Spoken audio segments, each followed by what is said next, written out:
આજ તો વાગી ગયા બપોરના 12 ને મારે બનાવવાની છે કઢી। તો પેલા રાઈ ઉડાડી, પછી મીઠો લીમડો નાખ્યો અને માર્યો હવે કઢીનો વઘાર। કઢી પાકી એટલે હું ને આર્યન બેસી જા ખાવા। આજ તો અમારે મમ્મી દીકરાને એકલા ખાવાનું છે। કેમ ઈ તો તમારે મારો લોંગ વિડીયો જોવો પડશે।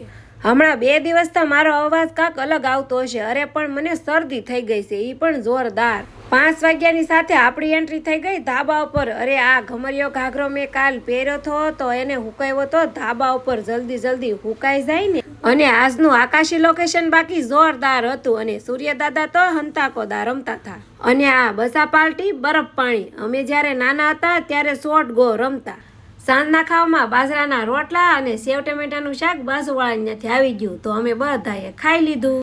અને આજ તો અમે ખાઈ પીને બીજી સોસાયટીમાં ગરબા જોવા ગયા હતા। ઘેર આવીને સીધા ચોથા માળે। અરે અમારા બાજુના ધાબા ઉપર પણ જો રાસ ગરબા જોરદાર રમાયો। અને ત્યાં તો થોડીક જ વારમાં મેઘરાજાની પણ એન્ટ્રી થઈ ગઈ। અરે પાણી કરી નાખ્યા। અને આજ તો નાસ્તામાં હતી સોડા ટાઢી। અરે મને શરદી છે તો પણ મારે પીવાની છે, તમારે પીવી છે તો આવી જાઓ। અને વિડીયો સારો લાગે તો લાઈક શેર સબસ્ક્રાઇબ। મળશું નેક્સ્ટ વિડીયોમાં। Thanks for watching, by.